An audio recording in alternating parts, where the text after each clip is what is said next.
How's it going, everybody? Welcome back to another episode of the Hip Drop Podcast. Lucas and I are back on this Tuesday night, and I have an announcement. We're going to switch the format a little bit. We'll be moving forward after this week. We'll be doing two a week. One on Monday night at the conclusion of the Monday night football game. We will recap the games from the previous week, and then we'll do our usual Wednesday spot where we look forward to the next week. This one's a little different due to some underlying circumstances, so we will combine them both today. But that is a bit of an update we'll be doing to the show since it's so early in the year. But first of all, Lucas, how you doing tonight? I am doing all right. Little late, but you know what? I don't like to procrastinate, so I'd like to get it knocked out earlier. It's kind of like we both have weird circumstances tomorrow, so it's better to record it on a Tuesday night than it would be on our normal Wednesday. Yes, so Lucas and I will go down from an eventful week two. We'll recap every game. We'll spend more time on some than others. We'll just go down the line, our biggest takeaways, what some of it means for each team, positive signs, concerns, and then we'll just go ahead. And that's what we'll be doing for the rest of the year, for the rest of the regular season. All right, so we are 2 weeks in the books of the regular season. There are 16 weeks left to go. And we're going to look back at week two before moving on and turning the page to week three. But first of all, we're going to go way back to last Thursday night. The Packers and the Commanders. The Packers beat the Commanders 27-18 at home. The Packers are looking dominant. They're looking like arguably the best team in football thus far. Their defense has been incredible. They've given up one non-garbage time touchdown this year. They forced Jaden Daniels into arguably the worst game of his career. Jordan Love was efficient. Micah Parsons was everywhere. Rashawn Gary played really well. Lucas, I mean, you picked the Packers to go to the Super Bowl. I had them in the championship game. You have to be feeling pretty validated right now based on what we've seen through 2 weeks.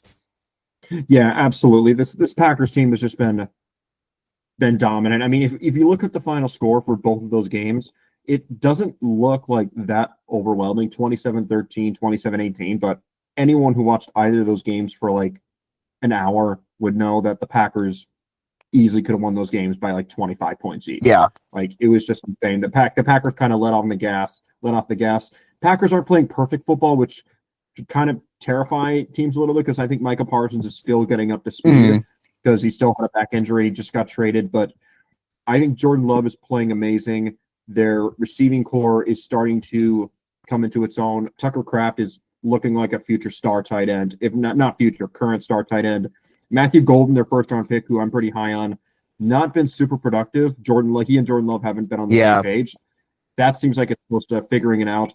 And their defense is just very well coached, and it just added a superstar. I know. They're really firing on all cylinders defensively. Offensively, their one issue is like they tend to take their foot off the gas a little bit if there's one nit to pick, and there's not much. I mean, Jordan Love missed Matthew Golden a couple of times. I think they'll figure that out. Tucker Kraft, I think is looking like one of the 5 best tight ends in football. Matt LaFleur is coaching his ass off right now. I always thought LaFleur was an excellent offensive mind. I think he's gotten better. I think his early years, like he was a little reliant on Aaron Rodgers, but ever since Rodgers left, I think he's really evolved as a head coach, and that's really shown up this year. And the Packers are rolling right now. They are looking like probably the best team in the NFC through 2 weeks, maybe the entire NFL. And the folks of Green Bay should be really excited. Let's talk about the Commanders a little bit. So last year's conference runner-up, 1-1, no reason to panic. But I do think there's a little bit of concerns. Like their roster, a talking point is their roster is very old. They're the oldest team in the league. A lot of their stars, not stars, but a decent amount of their players are past their primes, like the Bobby Wagners of the world, the Von Millers, the Zach Ertz, Austin Eckler, who unfortunately tore his Achilles and is out for the year, Deebo Samuel. Like, it's an old team. It's not a very explosive team. And Jaden Daniels, it's still early, but hasn't really looked like the guy we saw last year through 2 games. He was okay against the Giants, and he was bad in this game. Now, in his defense, everybody that played offense for Washington was bad. Josh Connerly, the first-round pick at the right tackle position, really struggled. Like, I still think Washington's a good team, and, like, it's a tough spot. It's a short week on the road against a really, really good football team. But, like, what's your concern level with Washington? Mine's not high yet. Now, Daniels is dealing with an injury, but it's not super serious. He shouldn't miss much time, if any at all. But I do think their offense has some work to do thus far. Yeah, I'm a little concerned. To be honest, I picked them to win the NFC East this year. Yeah. But to be honest, a lot of that was just because I was really diving too deep into the NFC East curse, which they had no back-to-back division winners in over 20 years. Mhm. And I really didn't think they were good enough to win the division, but I'm like, I'm not going to pick the Eagles out of principle, not because I'm a hater, but because no team has won that division 2 straight years. And I'm starting to regret that pick because that Commanders team last year quietly was not very talented. No, they weren't. Like, it was heavily reliant on Jane Daniels being amazing and Cliff Kingsbury calling a competent offense. That just shows how competent play calling is actually a good thing. We'll talk about that later for a certain NFL team. Boy. But yeah, and like if Jane Daniels can't be Superman, this offense isn't very good, and that defense is not talented, man. It's not like the worst defense in the NFL, but like, is anyone really terrified of Washington's defense on a game in game out No, their basis? front four is it's probably a below average like, defense. Their linebackers Yeah, are I think good. Like Dan Wagner and Luvo. Like Wagner's still a decent linebacker. Frankie Louvu is a good player. Their secondary is pretty mediocre. Like it's really a bunch of guys. It's probably like a bottom half defense in football. Yeah, and Dan Quinn's a good defensive coordinator, which is what kind of raises this floor a little bit. But I don't think this is a Super Bowl team. I just don't, unless their defense can really figure it out. Because I think Jaden will get back to full strength, but like, I just can't see this team winning the Super Bowl. And especially Philadelphia doesn't have a Super Bowl hangover, which doesn't appear they do because they don't have a loss right now. I just can't see this team going on another NFC Championship game run if they have to play a road playoff game in the wild card round. I know they did it last year, but the odds of that happening 2 years in a row, I'm not. Yeah, I tend to agree. There's still a lot of time left. I still think Daniels is really good. I just think he was kind of up against it on Thursday. But I got to say, like, I picked this team to make the playoffs, but I did not like their approach this offseason. I did like them bringing in Tunsil. That was a good move. But, like, I feel like they're just too reliant on guys that are just not that good anymore. Von Miller's not good anymore. Zach Ertz is not great anymore. But I just think it's a long season, but I do think I'd be slightly concerned if I was a Washington fan, but not panicked by any means. All right, let's go to the Sunday window. Ravens-Browns. The Ravens crushed the Browns 41-17. This was actually a bit of a rock fight early on. The Ravens started a bit slow in this game, but they pulled away late, as they should. They're the much better team. Lamar Jackson, exquisite day at the office. 4 touchdowns, no picks. He now is tied for the league lead in touchdowns with 6. He led the league last year. Actually, no, he was second last year in touchdowns behind Joe Burrow, who we'll get to later on. Big story there. His pass rating is 136, which is just absurd. So Lamar Jackson has not missed a beat. The Ravens did what they had to do. They beat a really bad team at home, and they took care of business. They didn't really prove anything to me, but they just showed, like, okay, like, we had that horrific loss on Sunday night. We have a get-right game against a bad divisional opponent. They started a bit slow. They took care of business. Joe Flacco was really, really bad in this one. It was his first start against the Ravens since leaving. Flacco was horrific. I don't know how many more games he starts. He looked every bit of 40 years old. There's not much to take away. Like, it was a really, really good team against a really, really bad team, and the really, really good team won convincingly. I mean, that's kind of my biggest takeaway from this one.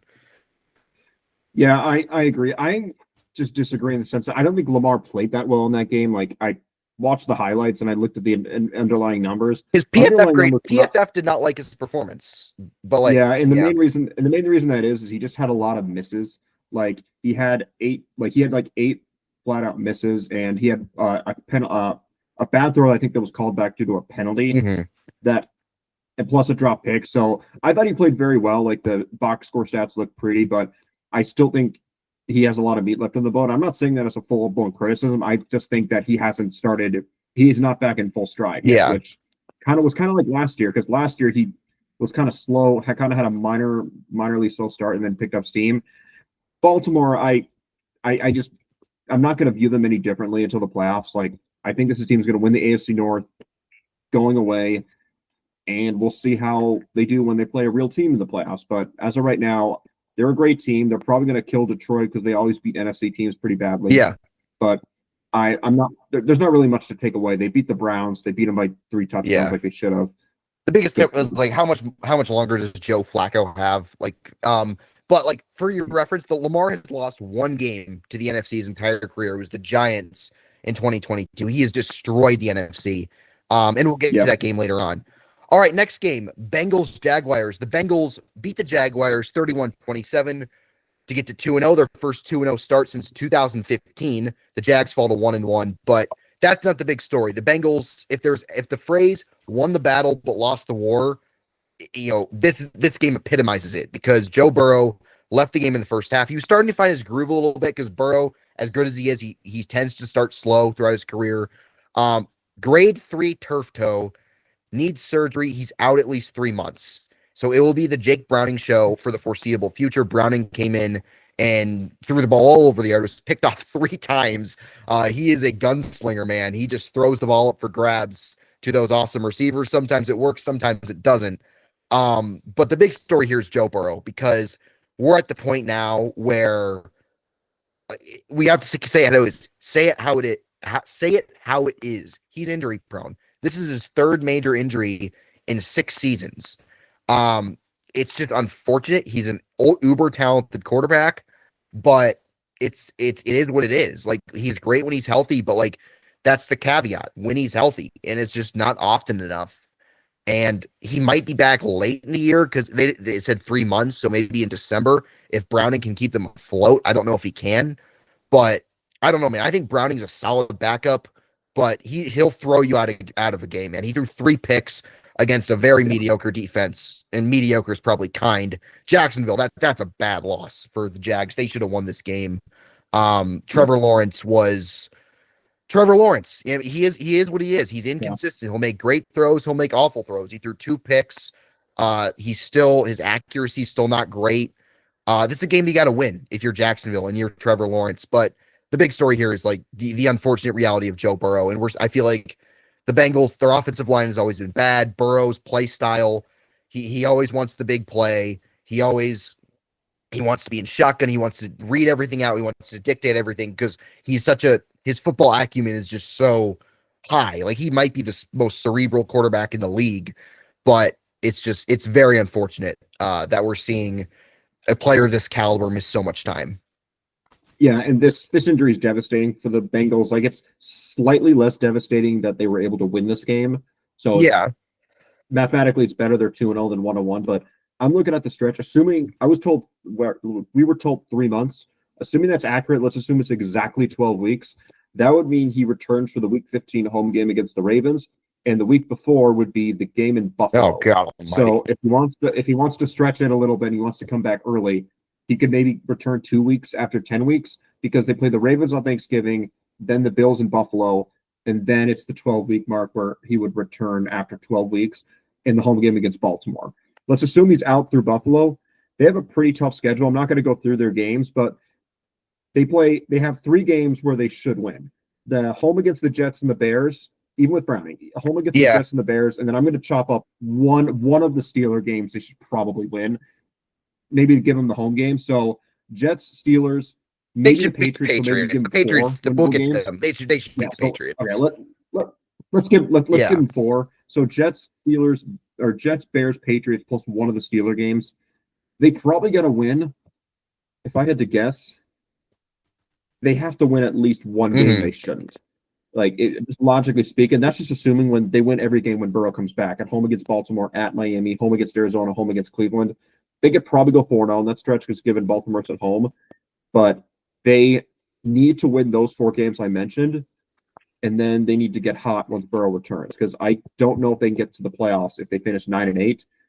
They could, but I think they might be on the outside looking in. Yeah, like I just get that sense. And like the big story here is like, man, Joe Burrow, like it's really unfortunate. And for the Jags, like that's a disgusting loss. Like Trevor Lawrence, you got to be consistent, man. You got to.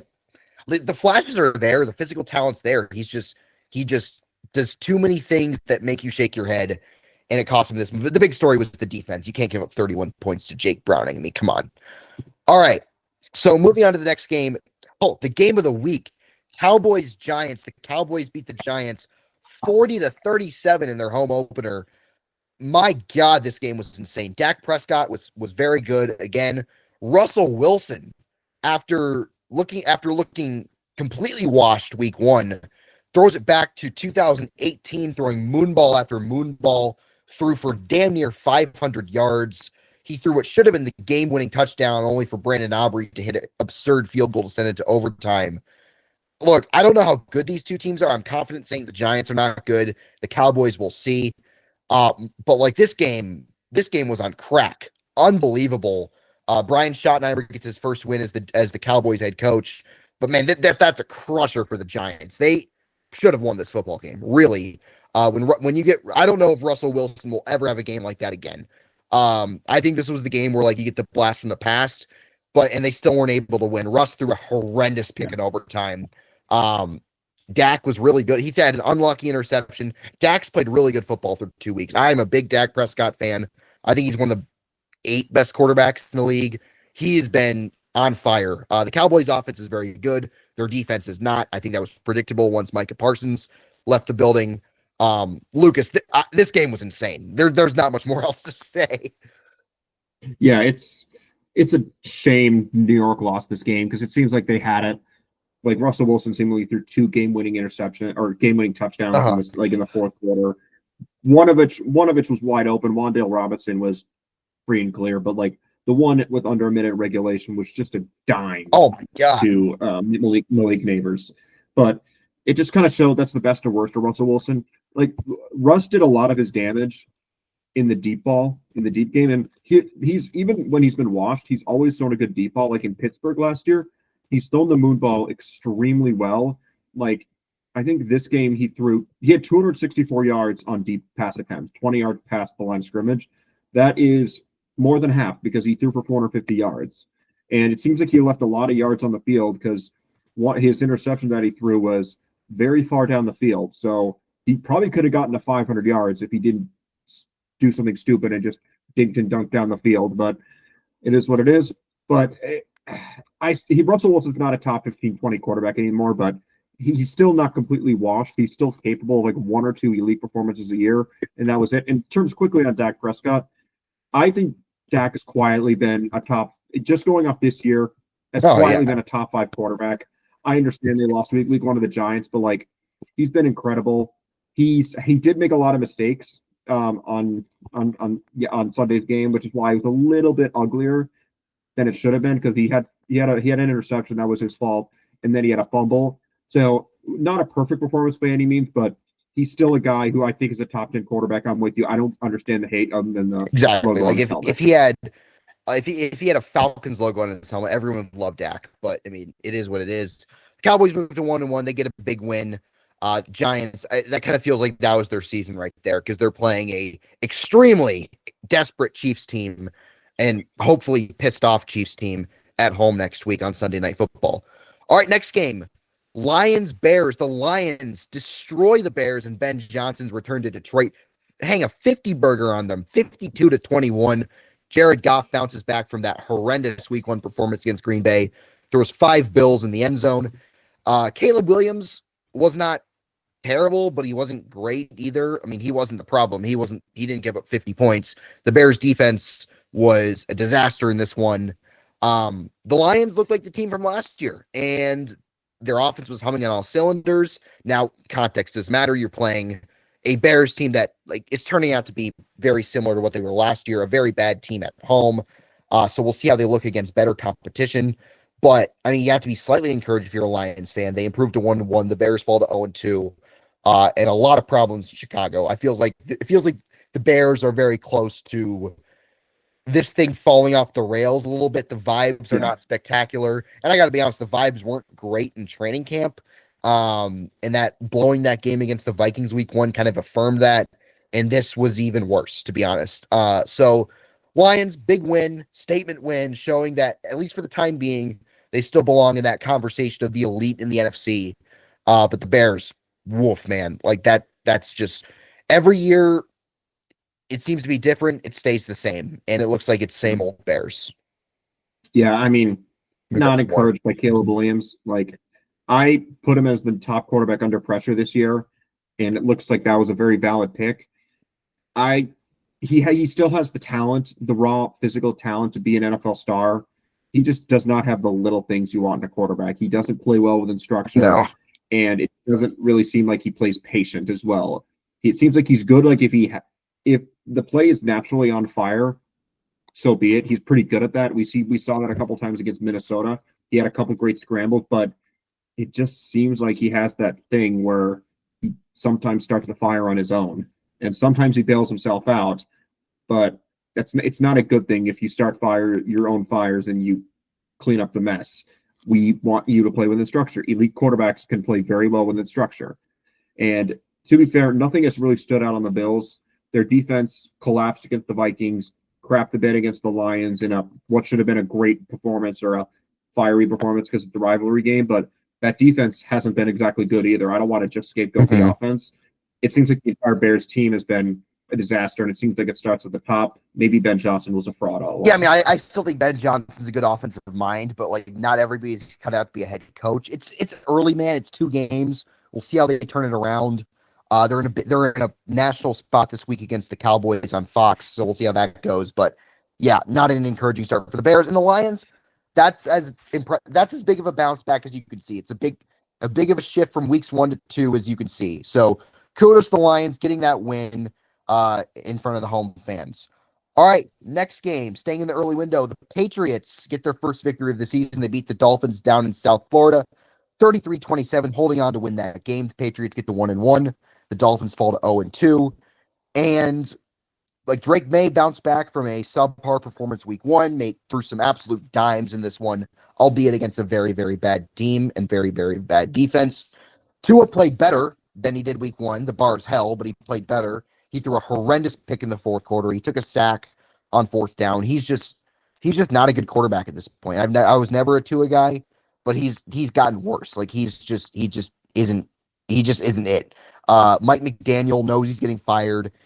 His comments in the post game of, to win the game, you have to win the game and not lose the game pretty much says it all.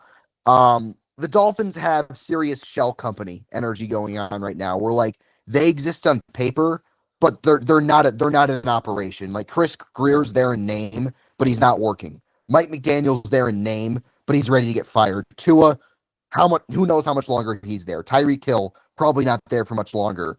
It just feels like this thing, like I was not high in them going into the year. I picked them to go 5-12. And I don't know if they get to 5 wins. I don't know if they get to 3 wins, frankly. This team, I would argue, is the worst team in football right now. And that can change. I think they're the 32nd best team in the NFL. They suck. And the Patriots, kudos on getting the win. Drake May looked good. Their defense was so-so. They did allow a punt return touchdown, so that's not spectacular. If you're the Patriots, you want to beat the Dolphins by a little more, but they got the win. They return home next week against a Steelers team that will probably be pretty pissed off. We'll get to the Steelers later. But yeah, not a huge takeaway. I don't think either one of these teams are spectacular, but the Patriots fly back to Boston with the victory. Yeah, I'm not going to talk much about the Patriots. This says more about the Dolphins. Yeah.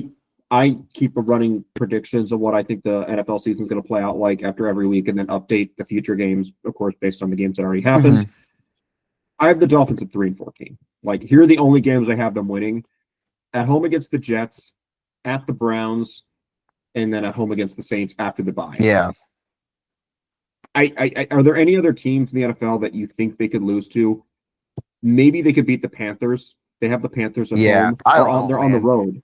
They're in Carolina after Monday Night Football. Yeah, they're going to lose that game. This was the game they had to win. They had to win this game. Like, they always beat the Patriots in Miami. To his first loss against the Patriots. Who was undefeated against New England before this game. Keep going. Sorry. Yeah, and they would have been, and just logistically, like, they would have been 1-1. They were going to get shellacked by Buffalo regardless, but 1-2 looks a heck of a lot better than 0-3. And then they would have had week 4 at mini bye at home against the Jets. If they would have beat the Patriots and they could beat the Jets at home, which they probably would have been favored, they look 2-2, and then they play in Carolina, who has a terrible defense. Maybe that's just a game where Tyreek turns back the clock. If they would have beat this Patriots team, this theoretical, they would have been 3-2, and then vibes are a lot better. Then maybe things click, but they're going to get shellacked in Buffalo. They're going to be 0-3 in the wheel. Yeah, I agree, and I just think the culture in this building is just completely shot. I think they have the worst culture in the NFL. Like, other bad teams are bad. The Saints are bad, but they're playing hard. Like, the Panthers stink, but they're down 27-3. We'll get to that later on. They claw back. They're hanging in there. Even the Browns, they should have won week 1. The Dolphins they just don't care. They just don't like each other. and I will be in attendance for that game against the Bills. Which my prediction, that's Mike McDaniel's last game as the Dolphins head coach. What game do you think it is? What do you think Mike McDaniel's last game on the Dolphins sideline is? Because I think it's this Thursday. I I'm gonna agree with you. I'm not agreeing Yeah. with you a lot today just because because we're friends. We have share a lot of the same opinions, but logistically they have a mini bye. They have, I think, 11 days off until their next game because they play on Monday Night Football the following week against the Jets. So like they'll fire Mike McDaniel on Friday, and then the new coach will have well over a week to reset the culture and at least try and save this thing. But yeah, I think if they fire him, this can't be like what the Jets tried to do last year to fire their coach Robert Saleh and then still save the season. You would think Stephen Ross has some awareness where if they fire Mike McDaniel, all bets are off, and you're gonna have to accept stinking this year. That's the NFL is not the NBA or the NHL, especially where you could fire a coach midseason, theoretically still save the season and still would make a championship or playoff run. In the NFL, if you fire a coach, you ain't making the playoffs. The only recent team to make the playoffs after firing their coach was the Raiders in 2021, and they fired John Gruden for non-football related reasons. So it's not like the team was bad and then they fired their coach. They were decent, and then they fired their coach for off the field issues. All right, Lucas, my computer's plugged in and is not charging for whatever reason, so I'm gonna switch rooms here. See if Okay, I will switch games then. We are gonna move on to the Los Angeles Rams Tennessee Titans game. So just in case you fall offline, that's what I'll be talking about. Not much to go off here. I thought Cam Moore played a lot better in this game than Matthew Stafford did. Wasn't excellent by any stretch, but I feel like he was a lot more careful with the ball. Had one fumble, but was made good decisions. One problem I saw was he held the ball for a very long time. He had a time to throw of 3.1 seconds, which that was a problem against Denver. And part of that was just because he doesn't have very, very good receivers, but a lot of it was he just holds the ball. That was a clear flaw against Denver, and against the Rams, it kind of reared its ugly head to an extent. But at the same time, I still think Cam Ward's going to be really good. And then going to the Rams, I think Matthew Stafford quietly has been the best quarterback in football the first 2 weeks. Like, I think week one against the Texans, they only scored 14 points, but Stafford was amazing in that game. He's the highest graded quarterback from PFF. all right, I'm back. Yeah. So Rams Titans. Yep, I'm just gonna finish I talked about Cam Ward holding the ball too long but playing better. Yeah. And Stafford, I think, quietly has been the best quarterback in football through 2 weeks. I don't understand why he's not getting more MVP hype. I think he's been better through 2 weeks than Justin Herbert, and he's also the quarterback of a 2-0 team. But granted, he hasn't been on the national stage. Yeah, he's played in like touchdowns. background games. Yeah, so far. But his deep ball has been perfect. I just want to say one thing about his deep ball. It's just comical. I know he has Devontae Adams, but Devontae Adams and Puka Nacua, neither of them are like Tyreek Hill level deep threats. But he has a PFF grade of 99.9 on deep pass attempts here. 99.9, Yes. and it gets better than that. I know people think PFF is like the boogeyman, but here are the stats. Here are the objective stats. On deep pass attempts through 2 games, 7 of 9 for 198 yards and a touchdown, 6 big time throws, which a 67% big time throw rate in any context is insane. He has 2 incompletions because he's 7 of 9. Both of those were drops. So yeah. he's been literally perfect on deep balls. You can't get any better than him. That'll regress to the mean at some point, but I just want to give credit to Stafford. And I picked the Rams to miss the playoffs, but only because I thought Stafford's back was going to be a problem. I was wrong. Rams are going to make the playoffs. Stafford's been amazing, but hopefully he can stay healthy. Yeah, his back looks okay. Albeit, like, the Titans are very bad. We know this, but Stafford was excellent in this game. Threw some absolute dimes. He made a ridiculous throw to Devontae Adams that's made its rounds on social media. Cam Ward played better. I mean, he had that insane touchdown to guy. I can't pronounce this guy's name for the life of me. Alec, what's his last name? Lucas Amador, the rookie receiver. Alec Iomaner. Yes. Yes, that's like a play that will get a lot of quarterbacks benched if it doesn't work, but it worked. But the Titans, they lose this game at home 33-19. Brian Callahan's probably going to get fired, if not in season, after the season, if they don't turn it around, which I don't see happening. I do think Cam Ward is talented, but it's still early. He doesn't have a great team around him, so I think he has grace this year. He's just got to show flashes, which he's thrown. I think the physical talent's there. But yeah, the Rams are excellent. I did have them in the playoffs.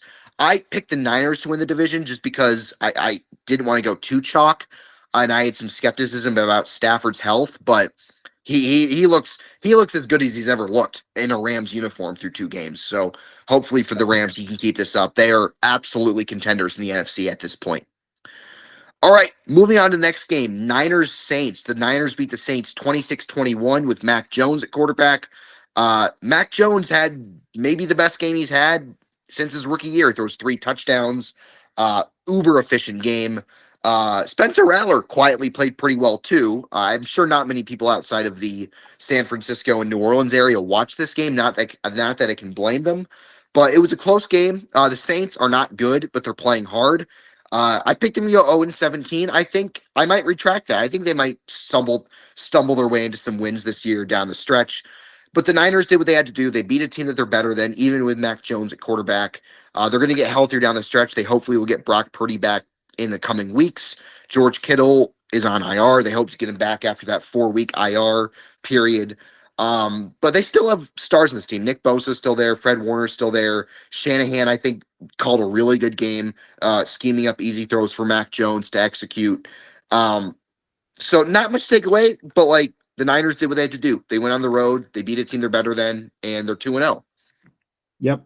I was a Mac Jones guy. Like I think he's a high level. I think he's an underrated backup. Yeah. But I think a lot of this was just because he was kept clean. Like I'm Yeah. looking at his underlying numbers. His time to throw when kept clean was 2.52, which if you don't know, that's an eternity when kept clean. Because generally, when PFF charts it by pressure, by kept clean versus under pressure, most of the time when you're kept clean, theoretic or logically, you're just throwing the ball quickly and you're not allowing the offensive line to like ruin the play. But the Niners the Saints could not generate a pass rush in that game. The Niners offensive line completely locked down. Mac Jones is only under pressure for like 5 pass attempts the entire game, which is nothing.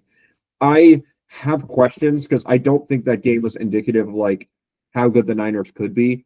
They had a backup quarterback. They had no George Kittle. I still think this team needs Brock Purdy back. I think they're going to lose to Arizona, kind of Spoiler pick, but this team needs to get Brock Purdy back. He was supposed to be out 2 to 5 games, so he's going to be out against the Cardinals, but this team is not going to beat the Rams or the Bucs if Brock Purdy's not under center. No, I agree. And look, I think Mac Jones, I think he played well, but I think this game was more about Kyle Shanahan just like showing like how good of a play caller he is. Chiefs fans are jealous. We'll get to the Chiefs later on. Shanahan's just an absolute wizard. He makes things so easy for his quarterbacks. And Mac Jones he had a Jimmy G game. He had a 2019 Jimmy G game where the numbers look good, but his coach is just making it easy for him. But kudos to Mac Jones. Good game, good win on the road. Moving on to the next one, Bills Jets. The Bills stomped the Jets in their home building, 30-10. Despite the fact that Josh Allen really did not play well at all throwing the football. He was 14 of 25.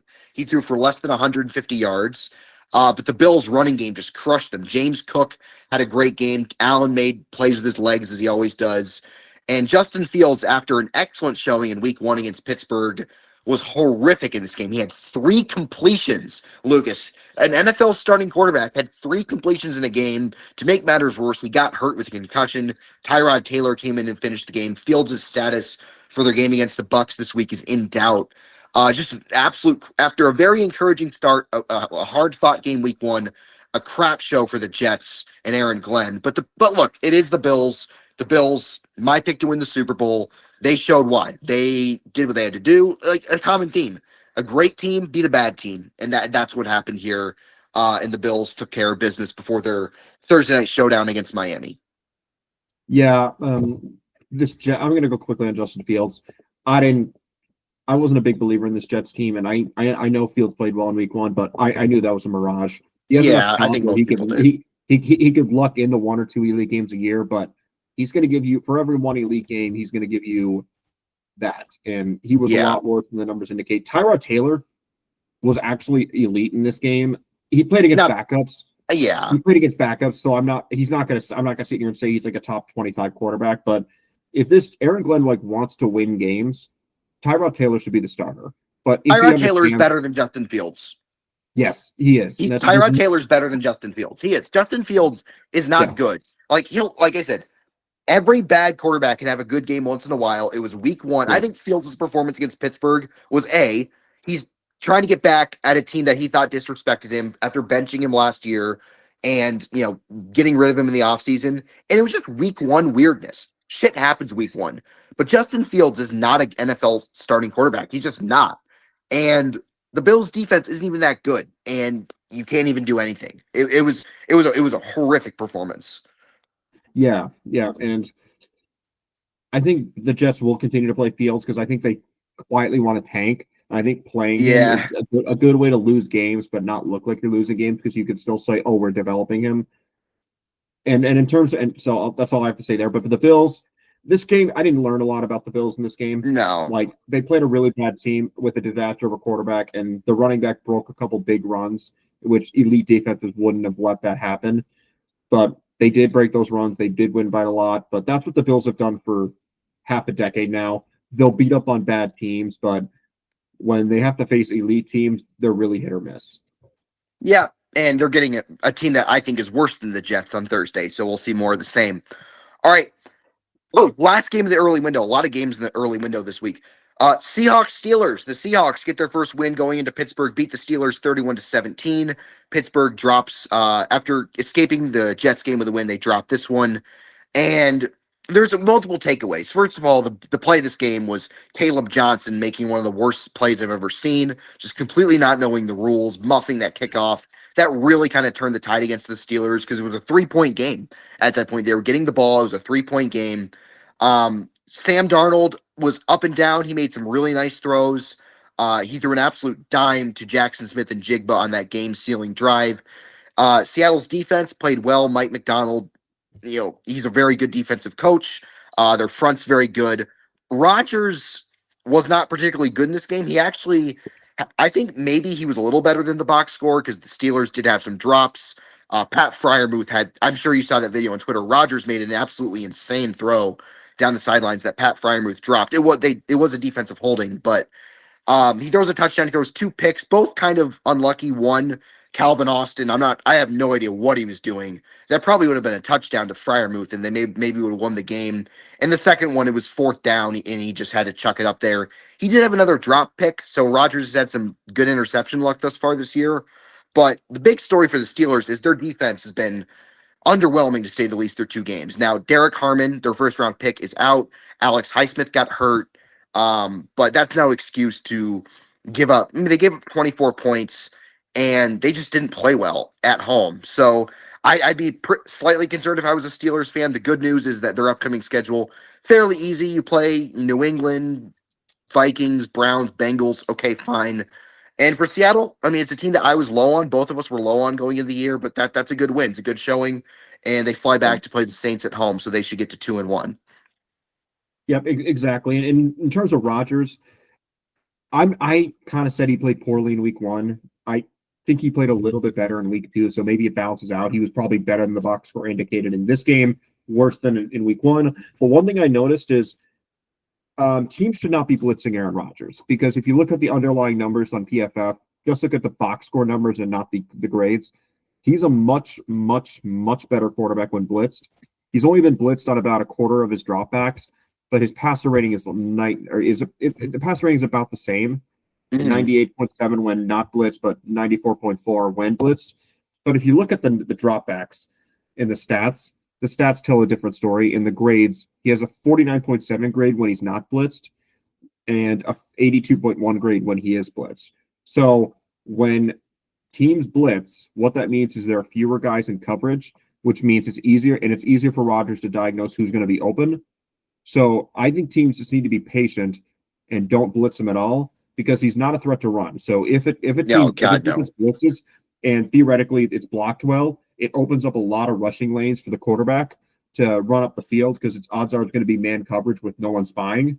But Rodgers is not a threat to do that, so they're not going to be spying him. So I think what defenses need to do is we're just not going to blitz you. Do what the Eagles did in the Super Bowl.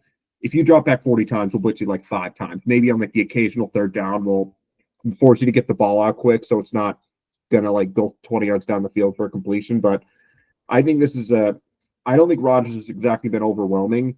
I don't think they played that well against the Jets. We kind of saw what happened in Week 2 in New York. That Oh yeah, maybe that's not a good win for the Steelers. We'll see how they play. They have a looking at their upcoming schedule. I think you may have brought it up. I know the Saints. pretty easy. Yeah, they have the Patriots next week. I don't know what to think. The Steelers and Patriots are 2 teams I really don't know my opinions of because they both played teams in Week 1 and kind of looked the opposite. Like the Patriots lost to the Raiders in Week 1. That looks like a bad loss. They barely beat a terrible Dolphins team. Steelers barely beat a terrible Jets team, and then lost to a Seattle team that could barely score against San Francisco. We'll see how they play against each other. Then the Steelers have the Vikings in Ireland, and then they got the Browns. And the Vikings might be playing a backup quarterback, Carson Wentz, in that game. We'll see. I think for the Steelers, I don't think we're going to know who they are until the Packers come to town in Week 8. Aaron Rodgers gets his revenge game. Yeah. But I just don't know. I'm not overwhelmed by the Steelers through 2 weeks. I don't care that they beat the Jets and scored 34 points. Rodgers, he kind of looks like the guy he did last year. We're like, it's like, okay, fine. No, it's get the ball out quick. But we'll see. We'll see. This is a big game for them next week. And Seattle, kudos. Good win. Sam Darnold. Maybe we owe Sam Darnold an apology, given how the Vikings have looked without him for all but one quarter. So kudos to Sam Darnold. Good performance there. All right, moving out to the late window. We don't need to spend a lot of time on this game. Cardinals-Panthers. The Cardinals hold on to beat the Panthers 27-22. They almost blew a 27-3 lead. The Panthers did show some grit at the end, came up short. Kyler Murray was his usual self. He threw a horrendous interception. But other than that, he was pretty good. Bryce Young started off horribly. He did show some grit at the end, but ultimately just not enough.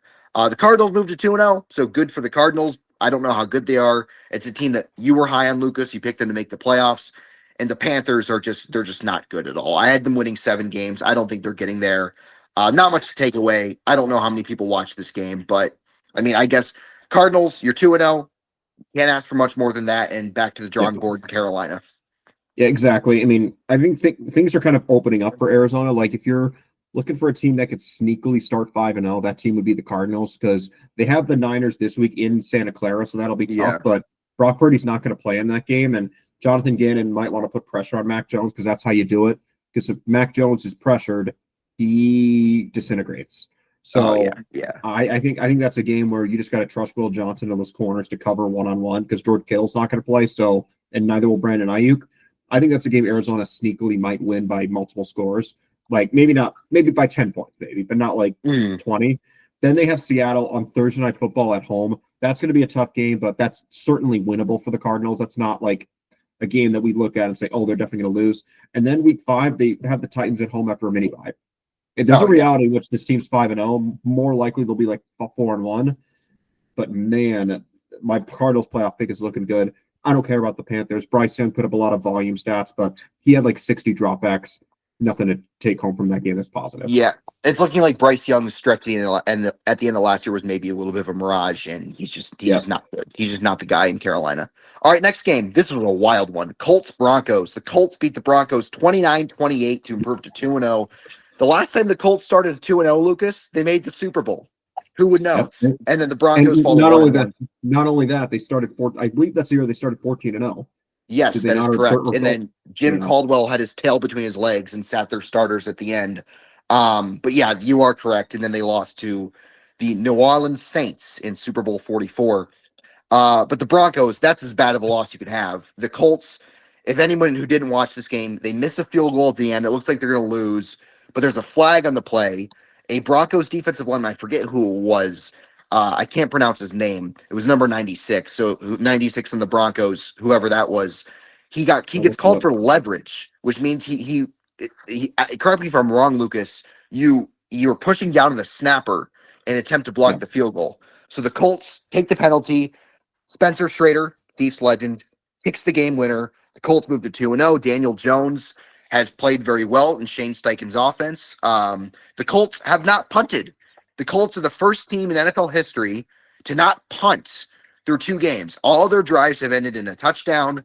a field goal or a 2-point or a turnover on downs. Jonathan Taylor was out of his mind in this game. Had over 150 rushing yards. He looks like the guy who almost won Offensive Player of the Year in 2021. Bo Nix played better in this game, but if you were a bad pick at the end, I don't really see it with him, Lucas. Yeah. Not to be a hater, I just think he's kind of eh. The Broncos defense, which I thought would be excellent this year, kind of mid through 2 games. They allowed 29 points in a loss. And then if the Titans receivers could catch, that would have looked a lot worse in week 1. So the Broncos, a team that both of us picked to make the playoffs, have been, I think, a bit disappointing through 2 games, but kudos to the Colts. They have been the best offense in football. Shane Steichen has coached really well. And Daniel Jones, look, I am not a Daniel Jones guy. I've been out very adamant about that. Lucas is. Maybe Lucas is right. I'm wrong, as always is the case. He's playing good football. He's executing Shane Steichen's system. He's managing the games, and we'll see how it turns out. But I mean, through 2 weeks, he's been very good. So congratulations, Daniel Jones. Yeah, I wouldn't say I'm a Daniel Jones guy. I just think what my comparison was, he's a poor man's Alex Smith. Yeah. In just the sense that he's a poor man's Alex Smith. It means he's worse. Alex Smith was like maybe at the 13th, 14th best quarterback in football. Daniel Jones is a worse version of him in the sense that I think he has enough talent to be relevant, but he's never going to be an elite quarterback that carries a team. I think the Colts are going to be scrappy. If you watch that game, Pat Surtain was awful in that game. He gave up 63 yards. He just was not the same guy. And the Broncos, if you want to look for one hole in their game, their secondary quietly has been very bad this year. Mm-hmm. Like, I'm not talking about like below average, but like they currently have the 26th highest rated coverage team grade in the NFL, which is not very good. Like, oh no. Pat Surtain has had a bad week too. It's a 2-game sample size, so one bad game means you're having a bad season by default. Brandon Jones, the safety, has not been very good. Telawano Hufanga has been all right. Riley Moss has been aight as a corner. Alex Singleton and Justin Strnad, awful. And their linebackers have been awful in coverage, but it doesn't seem like I don't see anything about who's the linebacker they got this year from the Ray Greenlaw. He hasn't played yet this year. I just looked. He hasn't played yet this year, so maybe that'll help. Yeah, when he gets on the field. And actually, it was Dondrea Tillman. He was the player that committed the unfortunate penalty at the end of the game. Okay. So yeah, number 92, Dondrea Tillman. Oh, it was 92. I thought it was 96. So maybe they called the wrong number, but yeah. It was the right call though. If you look at the replay, it was a legitimate penalty. So that's a horrendous loss for Sean Payton and company. And they get a Chargers team that's playing good football next week. They go to LA out there. And one more thing on the Broncos. I picked them to win, make the playoffs. The other team in the AFC West. If this offense plays like that, no chance. Like I think there's a team we're going to talk about next that has a bad offense. I have more faith in the next team's offense than I do this offense. Bo Nix has been easily the worst quarterback in the NFL this year. Not even close. Like at least Justin Fields had one good game. 2 has been like below average in both games. Bo Nix has been dog crap in both games. Like, what about this game? He threw 3 touchdowns. Like I got to be honest, like because our team was playing in a game at the same time. Was it just fake stats? Because I went back and watched the highlights and I watched the end of the game. Highlights. Like he had highlights, but like I'm looking at his chart now. He had a pick. He had another dropped pick, and he just was really, really bad under pressure. Granted, he wasn't pressured that much. Like the Broncos' offensive line is the silver lining, but like. Even when he was kept clean, he wasn't very good. Like his PFF grade was 48.6, and a lot of that was just because he had some bad misses. He had some great throws, but like when he missed, he really missed, and he should have thrown 2 picks in this game. He threw for 206 yards. Like he had 3 touchdowns, but like the 206 yards on 31 dropbacks tells the story. Has not played well in this game, and he didn't even get sacked. Like he avoided sacks on all 4 dropbacks. My concern is. He's not going to have another game this year where he's only pressured on 13% of his dropbacks, which that is nothing in the NFL. That's 1 out of every 8. That's nothing. He's not going to have another game like that. Like if Bo Nix is going to be one of those guys that struggles under pressure, this Denver team's not going to do anything. I know they have a top 3 offensive line, but even with the best offensive line in the modern NFL, you're still going to be under pressure about a quarter of the time. Bo Nix needs to be better. He will be better, but I'm not convinced this Denver Broncos team is a Super Bowl contender like their fans tried to claim. Oh, they're not a Super Bowl contender. I don't even know if they're a playoff team at this point. And yeah, Bo Nix, he's got to step it up. All right, the big game this week, Lucas. Eagles Chiefs rematch of Super Bowl 59. Early in the season versus Super Bowl rematch, the Eagles, just like in February, get the victory. They win 20-17. I mean, this was a rock fight. I mean, the Eagles offensively, I have to turn my camera off for a bit, Lucas. I'll keep going. The Eagles offensively did not really do anything of note in this game. Jalen Hurts threw for just 101 yards. Hurts is yet to throw a touchdown this year. But Saquon Barkley didn't even do that much. But it didn't matter because the Chiefs just can't get out of their own way on the offensive side of the ball. So it was a frustrating game. Travis Kelce had a killer drop in the end zone leading to an interception. Andy Reid coached horribly. Chiefs 0-2 for the first time since 2014, and they're playing for the season against the Giants next Sunday. So, Lucas, I mean, it's frustrating. I mean, they played better defensively, but like this was a winnable game, and they just completely cracked a bit. Exactly. And a lot of fans are down on the team. I'm going to hold out hope. I'm going to wait for Rashee Rice to get back. I said the same thing last week. I don't care who you are. If you have two top wide receivers down, Rashee Rice is probably a top 15 wide receiver when healthy. He just has never been fully healthy for 5 games when he has been that elite level. And Xavier Worthy, I'm going to be doomer with him. I don't think he's going to be 100% the rest of the season. I understand his injury is one of those where he's not a huge risk to re-injure it. It's more of a pain management, and that's kind of why he's going to play. I am not that optimistic. But I think Mahomes has played very well through 2 weeks. Not MVP level, but he has not been the problem. I think the defense bounced back. I think the defense is going to be fine, but they really need to find a way to generate pressure. So they better hope that Omar Norman-Lott and Ashton Gelati really step up their games, because I'm not hopeful about anyone else. It's not Chris Jones or George Karlaftis. But overall, I'll ramble on about the run game for like 30 seconds. This Chiefs team cannot run the ball. That's not with Patrick Mahomes. We were talking about it in our private group chat or a little earlier today in our call. I listed a stat. The Chiefs last year, but it's the reason I say last year because it's pretty much the exact same running back group, except Brashard Smith is there instead of Samaje Perine. The Chiefs have had fewer 10-plus yard runs by their running backs or fullbacks than the Giants, Titans, and the Raiders. And I think the Chiefs may have been dead last in 10-plus yard runs by their running back. I haven't charted it. That's embarrassing, considering their offensive coach, Andy Reid, and their offensive line, which wasn't elite last year, but they have 2 elite run blockers in Trey Smith and Creed Humphrey, and the fact that they were winning most of those games last year. So wouldn't that lead to more rushing attempts, which would lead to more 10-plus yard runs? The fact that the Raiders, who had a terrible running back room last year, had more 10-plus yard runs is embarrassing. And I forgot to mention the best part. When I was listing those stats, that included the playoffs. Like, even the Chiefs played 20 games last year. Let's say 19, because let's not count week 18. The Chiefs played 19 games. All those other teams played 17. The Chiefs were the better team, are more well-coached on offense, and still did not run for as many 10-plus yard plays with their running backs than those bad teams. It's not going to get better this year unless the Chiefs make a move. I used to be one of those guys that was like, they don't need to trade for a running back. It's more about the scheme. They might have to do something. Like, I don't think they should trade a third-round pick, but if a team is willing to accept a fifth-round pick for like Breece Hall or something like that, I would think about it. Yeah, their running game is an absolute embarrassment. Mahomes is 16th in the NFL in rushing yards. That is not sustainable at all. And again, like, it's a game where it's just dumb shit. Jawan Taylor, again, horrendous, committing another penalty. Kingsley just looks overwhelmed too many times. Like, Kingsley has some plays where he's good, and some plays where he's just a disaster.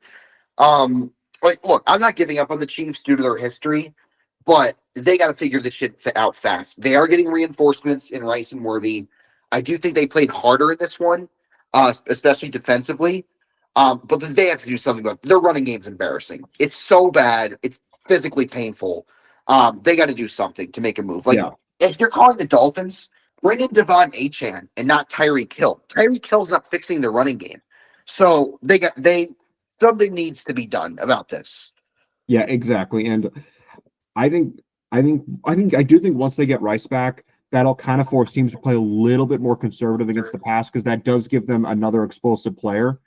but at the same time, they need someone because one of the reasons why I was opposed, wasn't panicking that they didn't get a running back was I thought Isaiah Pacheco was going to return to the guy he was the first 2 years of his career. I don't think that's happening. He No. might be a playable running back, but he's not someone who's going to be explosive. And when I mean explosive, I don't mean like 70+ yard runs. I just mean like 10 to 15 yard runs. Like if there's a hole, can he take it? The problem is he can't see very well. He might need to go to lens crafters. Yeah, Pacheco, I do think was pretty good his first 2 years, but like ever since the injury, he's just been ineffective as hell.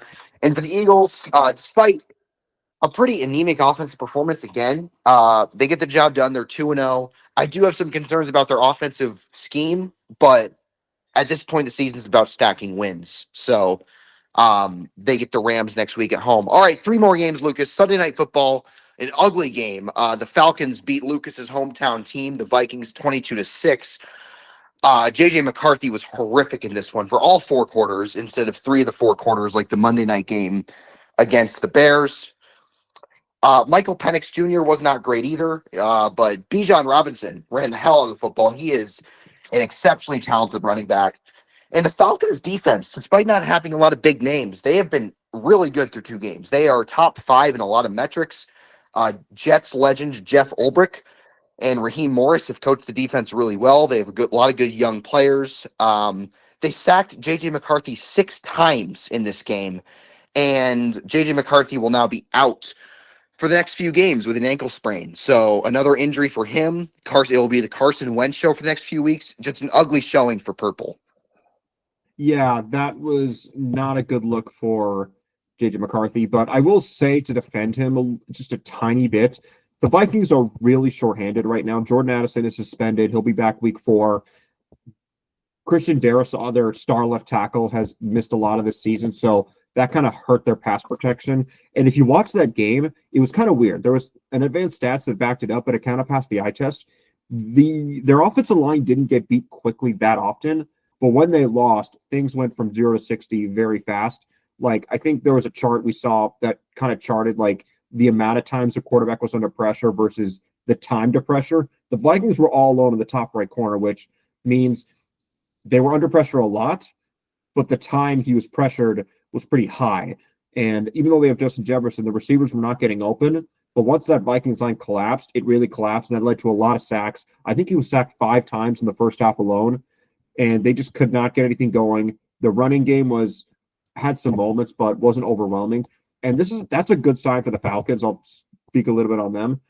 The number one problem they had for the last ever was their pass rush.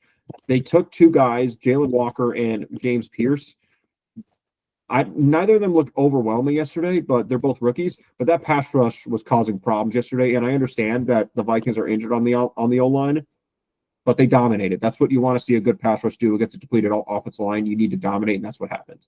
Absolutely. And look, the Falcons have, again, played really well on that side of the ball. Penix, I don't really know what to make of him. It's still a small sample size. He definitely has good arm talent. He does miss some throws, but Bijan is just a beast. He is. I think he's one of the 3 best running backs, 3 or 4 best backs in football. Did you pick the Falcons to make the playoffs? I didn't. I had them at 9-8, just short. I think I had them barely missing the playoffs. I had 2. I did too. But this was a good showing, and they easily could have won week 1. Atlanta could easily be 2-0. But a big win in primetime for them. The Falcons have a weird amount of primetime games this year. But if they play like that, I can't complain too much. All right, Monday night doubleheader. We're almost done here. Bucks Texans, a great finish. The Bucks come back to beat the Texans 20-19 on a Rashad White touchdown run. Baker Mayfield leads a gutsy game-winning drive, despite not having Chris Godwin, not having Tristan Wirfs, Luke Gedeke leaving the game early. The center, Graham Barton, playing left tackle. It was up against him, against a really good defense and a really good front. Baker got it done. And the Texans offense, my God almighty, this is legitimately a concern. They scored 19 points. They scored just 2 touchdowns. They scored 2 touchdowns in as many games, which I want to say is the least in the NFL. No, the Titans. It's tied with the Titans for the least amount in the NFL. An ugly showing. CJ Stroud started off the game pretty well, was bad in the second half. He missed a lot of throws. His pocket presence was not good. And We'll start with the Texans, then we'll get to the Bucks. What's your concern level with CJ Stroud and this team? They fall to 0-2. They did lose to two teams. They lost to the Rams and the Bucks, fair, but this has been going on for almost a year now, where this offense just can't function. They can't block. They don't really have any weapons outside of Nico Collins, and their quarterback, who I do think is talented, he's just underperforming. Yeah, I think I'm kind of like a little bit lower than consensus on CJ Stroud. Like, I think he's a really good player, but I don't think he's a superstar by any means. But I don't know what else he's gonna do. I mean, I liked the wide receivers they picked in the draft. Like, I love the Iowa State receivers coming out, but like, Yeah, they picked Ariata Ursary, and they couldn't have picked a second offensive lineman. I understand they signed a lot of free agents, so they didn't have a lot of like room on the depth chart, but I think that's a team that needed to bring in like 15 offensive linemen just to hope that you get like 6 good ones. It's pretty clear that offensive line's not going to get better. CJ Stroud was bad in that game. Even when kept clean, it's not like he was overwhelmingly good.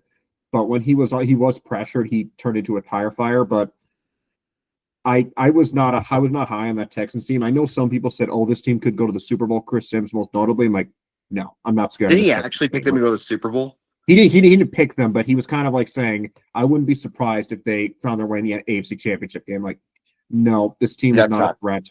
I honestly think the Colts might win that division. Like, I think right now, I probably pick Houston barely, but like, I think if there's another week where if Houston loses in Jacksonville, and the Colts can beat the Titans in Nashville, then I'm going to flip the script. 3-0 and 0-3 is not impossible, but I'm going to pick the 3-0 team if that happens. Yeah, if the Texans lose next week, it's a 5-alarm fire. And for the Bucks, like, you picked them to get the 1 seed. That's a huge win, man. Baker was not spectacular in this game, but he was gritty. He made the big throws. He made big plays with his legs. I just think, look, man, like, I don't know what your opinion on Baker is. I think he's clearly, I think you can make a case he's one of the 10 best quarterbacks in the league. He threw 41 touchdowns last year. He's played well with multiple offensive coordinators. He did have a pick that was dropped. I do think he's been a little spotty to start this year, but he's a guy that just he puts it all on the field. And kudos to him. And I think this Bucks team's very good. I think they're really good. I think they're talented defensively. And I think once they get Godwin back and Wirfs back and Gedeke back, they could fire on all cylinders on offense. So good win for Tampa. They get the Jets at home. Despite Todd Bowles' clock management at the end of the game, that was horrific. I have no idea what was going on there, but it didn't matter. They won the game. So good win for the Bucks, but a bad loss for Houston. Yeah, not ideal, but we'll see. I think the Bucks, I picked them to be the 1 seed. They're 2-0, so, but Baker Mayfield needs to be better, but maybe getting Chris Godwin back in a few weeks will help. But I like picking the Bucks to be the 1 seed. That looks like it's going to age well, but we'll see. We will see. That's why it's a long season. All right, Lucas, last game. Chargers-Raiders. The Chargers beat the Raiders 20-9 in Vegas. Justin Herbert played very well once again. Throws 2 touchdowns. He did lose a fumble. He did have an interception that was dropped by Jermaine Pratt, but a good game overall for him. Geno Smith did not have a good game. Horrendous performance by Geno. 3 interceptions. Very inaccurate. He was horrible in this football game. The Raiders, I thought, somewhat hung tough defensively, despite not being uber talented on that side of the ball, but they just couldn't get anything going on offense. Look, man, I think the Chargers look really good. I don't know if they're a contender, but they're very well coached. Their defense is excellently coached. I think Jesse Minter's going to be a head coach next year. And Herbert, look, man, the criticisms are valid. I understand he hasn't really won any meaningful games, but you can't watch him and deny how talented of a quarterback he is. He wasn't as good as he was week 1, obviously, but he can make all the throws. I think as of this moment, they're the best team in the AFC West. That can change, obviously, but I was low on them going into the year. They've proven me wrong so far. I've been very impressed. But for the Raiders, like, woof, that's a comatose performance. Yeah, I was gonna say I was wrong on the Chargers. I stand by. I don't think the roster is that talented, but it seems like Harbaugh is doing the classic thing where it's about getting the right players. It's not about getting the best players, because their defense, I don't think it's that much. I don't think it's more talented than Kansas City's. I don't. It might be a tiny bit deeper, But like, I think Kansas City has better horses on the defensive side of the ball than the Chiefs. But the Chargers defense has undoubtedly been better. Like, Chiefs defense hasn't been a disaster, but there's no question which defense played better in week 1. But at the same time, the Chargers might be for real. Justin Herbert, I think right now is the MVP frontrunner, not because I think he's been the best, but I think it's the best combination of 2-0, quarterback playing well, and narratives. So I think right now he's the MVP favorite, but whether he'll stick to that status down the stretch remains to be seen. Their schedule starts to toughen up just a little bit. They have Denver. They should beat Denver. Then they play the Giants. Actually, no, I was wrong. The schedule does not get that much tougher. No, I was going to say their schedule's pretty easy. Yeah, I was going to say I think I was confused down the stretch. Their schedule gets a little tougher, but no, this Chargers team could easily be like 6-2 after 8 games. Like maybe even like 7-2 after 9 games because they play the Titans in week 9. This is not a hard schedule, and so just got to hope the Herbert doesn't turn into a pumpkin because Quentin Johnston has been their best receiver so far somehow. I don't think that'll stick. Ladd McConkey's been weirdly quiet, like not like a ghost, but like I think a lot of people thought McConkey was going to take a huge step this year, be like a 1,200-yard receiver. That has not been the case. He's been good. 122 yards is not like bad, but like I think people expected more. Still good, but at the same time, I'm going to be cautious with the Chargers. I think they're going to find a way to mess it up. It always seems like they get hurt, so they'd be a little bit cautious. Then in terms of the Raiders, Geno Smith, I had a little bit more hope for. He was horrible in week 2. Like, he was terrible. It was worse than people think it was. Like on throws past 10 yards, past the sticks, more than 10 yards past the line of scrimmage, he was 0 for 12. Yeah. 3 interceptions and 2 turnover-worthy throws because one of the picks wasn't really his fault. That was the weird play with like Derwin James like went absolutely nuts. But like, woof. Geno's like he had 0 completions on 12 pass attempts, more than 10, like 30 feet past the line of scrimmage. That's just insanity. Like it's impossible to be that bad. Like I'm sure Zach Wilson's like saying, "Oh, I could do better" once Tua gets hurt. Yeah, and but Geno, like that's the worst game he's played since his breakout in 2022. If the Raiders want to like accomplish anything this year, he's got to be a hell of a lot better than that. And he is. Like I think Geno's an above average quarterback. He's better than what he showed last night, but man, like that was brutal. This Raider. I know they won in week 1. This Raiders team has no chance to win more than 5 games unless he's like a top 15 to 17 quarterback. Because if he's going to play, not that bad, because he won't be that bad every week. No. If he's going to play like a bottom 10 starter in football, this team is cooked. I know they have Ashton Genty, but like he's not going to carry them. That defense is not good enough to where a below average offense is going to be good enough. Given how bad their defense is outside of Crosby, if this offense is not cooking on a decent level, they're finished. I think some people picked the Raiders to make the playoffs, like Nick Wright. I wasn't one of them. If Geno Smith even plays like half as bad in the coming weeks, this team is cooked. Yeah, and Brock Bowers has not done as much as I thought. I think he's been hurt this year, but like I think a lot of people thought, oh, he was going to like play. Oh no, he has 141 yards. I don't know what I'm talking about. Brock Bowers is still awesome. Brock Bowers is still incredible. Sorry, he was great in week 1. It was week 2 where he only had 38 yards. He was quiet. My mistake. I was talking out of my rear end.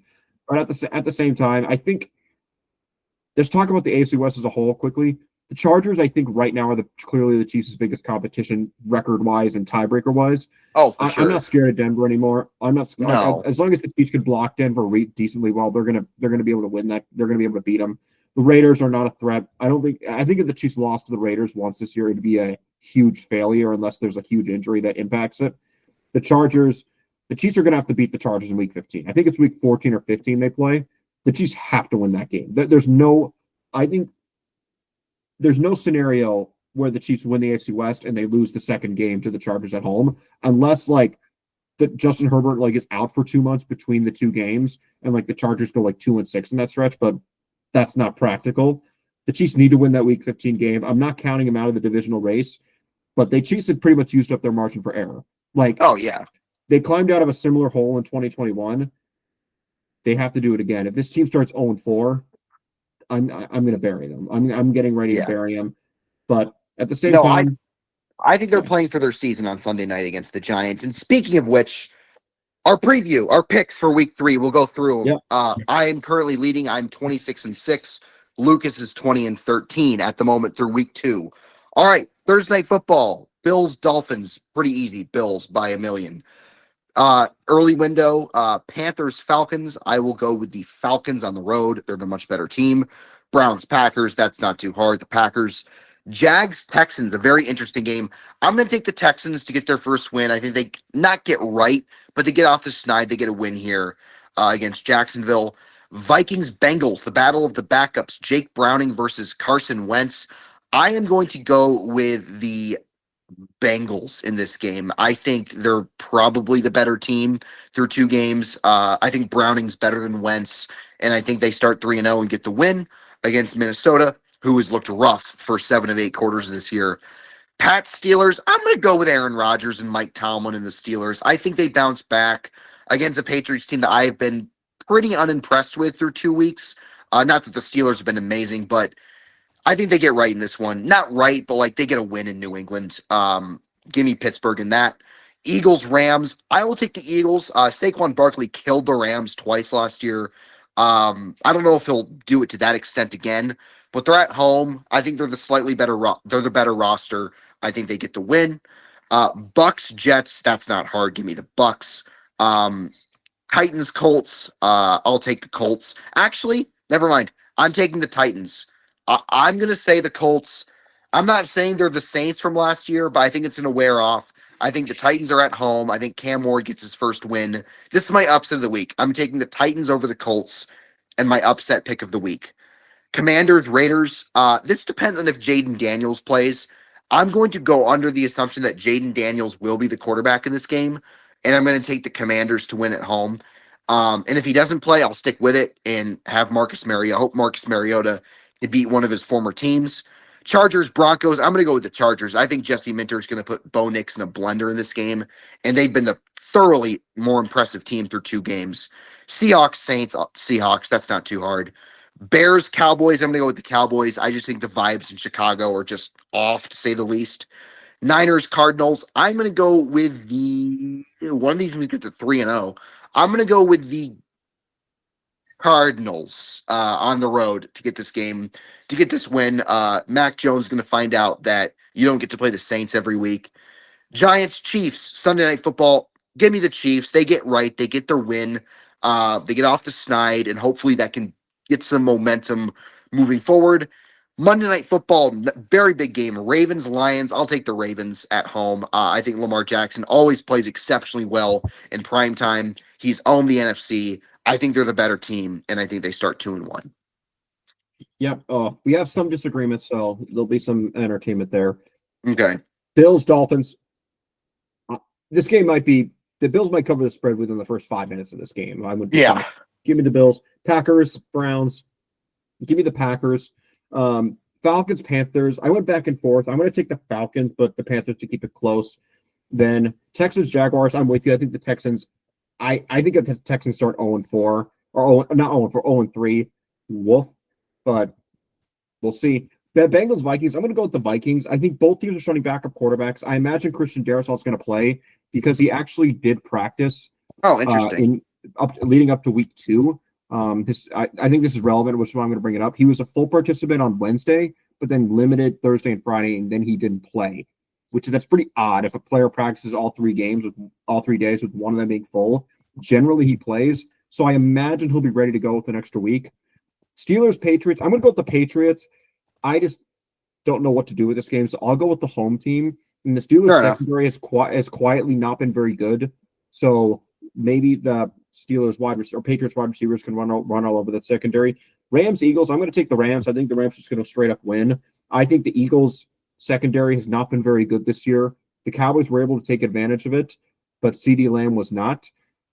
Cowboys should have won that game but CeeDee Lamb decided to drop 4 passes in the fourth quarter, and the Chiefs just couldn't do anything. And I think the Rams are going to be able to take advantage with Devontae Adams and Puka Nacua and Matthew Stafford. Jets, Bucks. I think the Bucks win. I think the Bucks win easily. Justin Fields, last time he played in Tampa, was a total disaster. Colts, Titans. I'm going to go with the Titans too. I just flipped, so give me Tennessee to win that game. Raiders, Commanders. I don't think Jane Daniels is going to play, so I'm going to take the Raiders to win and cover the 3.5 nonetheless. Broncos, Chargers. I originally had Denver winning, but after this week, give me the Chargers all the way. Then give me the Seahawks over the Saints. Saints, I think, will keep it close, but Seattle will win. Cowboys, Bears. I'm going to take the Cowboys. I think the Cowboys have quietly looked, or not quietly, but I think have looked pretty good, especially on offense. I don't trust the Bears offense to move the ball on anyone right now. So give me Dallas. Arizona, San Francisco. Give me the Cardinals. I think that's a game where they're getting 1.5, so I'm not going to bet it, but I think the Cardinals should win that game, and they should win it by like 10 points. But Chiefs, Giants, give me the Chiefs. I originally was going to predict a blowout, but I'm going to go like 27-18, something like that. But it would not shock me if the Chiefs were like, screw this, we're done. Because the Giants' pass rush has not been as elite as I thought they were going to be this year. Maybe they turn it on against the Chiefs. Maybe Kingsley Suamate is just what the doctor ordered plus Jawan Taylor. But Giants' pass rush has been good, not great. We'll see how they do. And then Monday Night Football, Lions, Ravens. I'm very excited to watch this game. Oh yeah, it's my two former hometowns because I used to live in Detroit, used to live in Baltimore, lived a mile up, literally less than a mile from the Ravens Stadium. I think the Ravens are going to hammer Detroit in this game. Like, I don't think this game is going to be close.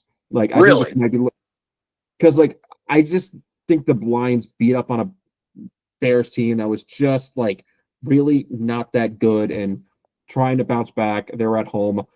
Look up what happened the last time the Lions were in Baltimore. Oh, it was a bloodbath. The Ravens and that was killed 2 years ago when the Lions Yeah. made the NFC Championship game that year. It's not like the Ravens like hammered a Lions team that missed the playoffs.